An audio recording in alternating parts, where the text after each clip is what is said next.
Listen, the only reason I'm going out of my way to tell you any of this is because the story, Jane the Killer, is starting to piss me off. My real name is Jane Arkansas, aka Jane the Killer. This is how I met Jeff, the reason I look the way I do, and why I want to kill him. When I heard a new family had moved in across the street, I wasn't that surprised. It was a nice neighborhood, the house was relatively cheap, considering where it was. I guess I was about 13, 14 when everything went to hell. I never really talked to Jeff when he moved in. To be frank, I never talked to him until that night. But it's too soon to talk about that now. My first impression of Jeff was he was a good kid. Probably got nice grades, really got into fights, maybe even a cool guy if he opened up to someone.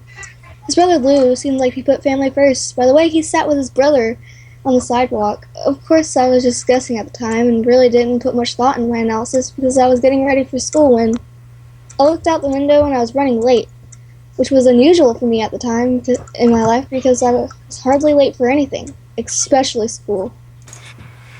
I wasn't surprised when I saw Randy and his stooges go up to Jeff and Lou on that stupid skateboard of his. Randy was nothing but a bully, and he always picked on anyone who was smaller than him. He was the reason why my parents drove me to school instead of letting me take the bus like everyone else. Everyone had their lunch money or some kind of cash given to Randy and his goons because of some toll he demanded from everyone. We all knew Randy's group had knives and threatened to use them on us if we ever told anyone about the money that they took from us and the other kids on the block. Everyone except the new kids were trying to intimidate like the rest of us.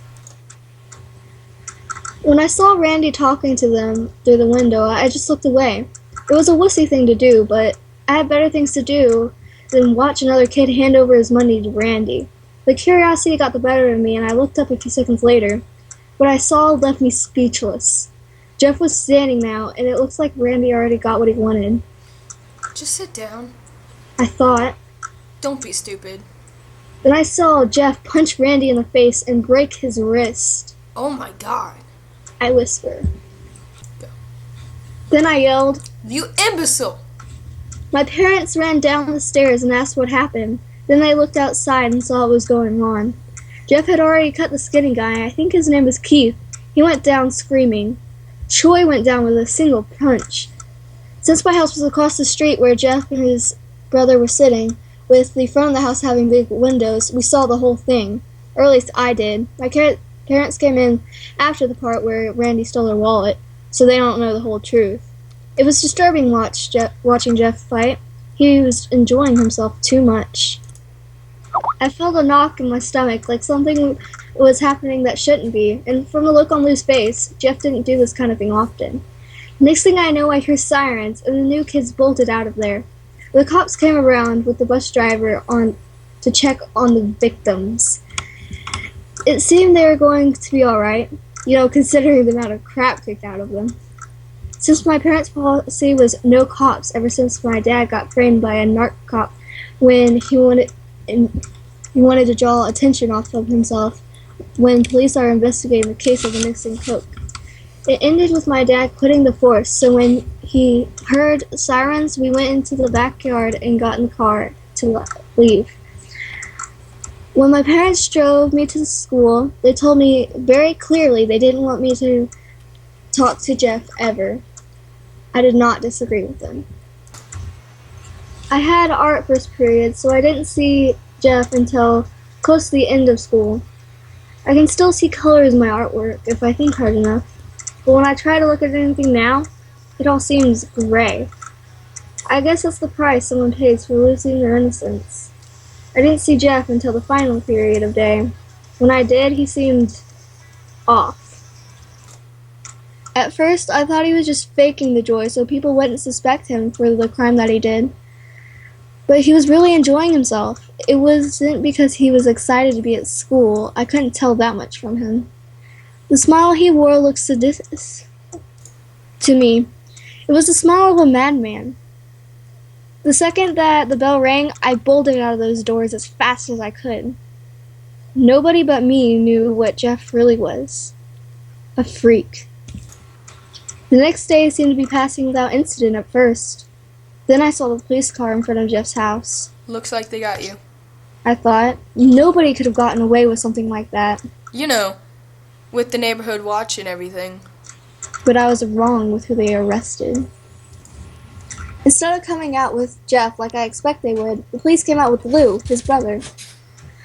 I was barely forming the thought that Jeff framing his brother for the assault when he came out of the house yelling at Lou.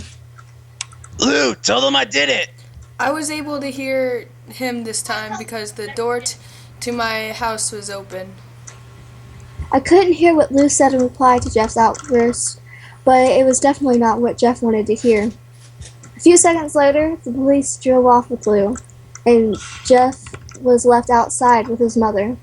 A few minutes later, she went inside in the house and left Jeff outside. Although I couldn't hear him from across the street, I could tell that he was crying. But who wouldn't be in that situation? The next day, rumors were spreading like wildfire about Lou. It took so long for the rumors to get started because everyone was afraid to talk about Randy getting beat up. When it was revealed that he wouldn't be coming back to school for a few days, everyone decided to take advantage of that fact and enjoy it as much as possible. Lots of random stuff started popping up. I heard that Lou cut off Keith's arm. Oh, yeah? I heard that Lou hit Troy so hard in the stomach that he wrapped up blood.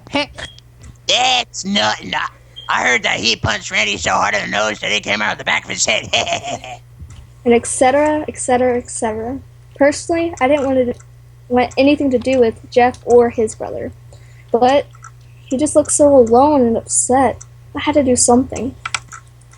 So I wrote him a note telling him that he had a friend in this place and that I was going to testify at Lou's trial about what really happened. I left a note at his desk signed with the letter J before class started, then left the room. When I came back, Jeff was at his desk and the note was gone. Saturday rolled around and I was at home alone while my parents were at work. The kibbutzim next door was having a birthday party. At the time, I left my window open because I wanted a nice breeze in my room while I did my homework. But the kids were getting so loud, I decided to close my window. I was about to close it when I saw Jeff playing with the kids. He was running around wearing one of those fake cowboy hats and carrying a toy gun. He looked so ridiculous, I had to laugh. Maybe he isn't the monster I thought he is. I thought, ashamed of myself for suspecting he could have been one. As I was closing the window, I saw Randy, Keith, and Troy jump over the fence on their skateboards to where Jeff was. Not again. I said to the open window. I saw Randy and Jeff exchange talk, but I couldn't hear what they said over the sound of kids yelling and screaming. Then Randy rushed at Jeff and tackled him. I was going to grab the phone and dial 911 when I heard Troy and Keith shout. No one interrupts, your guts will fly. I looked out the window again and saw that they both had machine guns in their hands. I couldn't have called for help without endangering the lives of others. I couldn't have called 911 anyway. The batteries in my phone was dead. Jeff was on his side getting kicked in the face by Randy when he grabbed his foot and twisted it.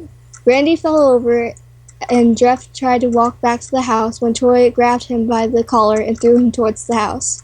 I heard glass breaking and I knew they were going to kill him. Randy, you asshat! I screamed. Part 1 ends here.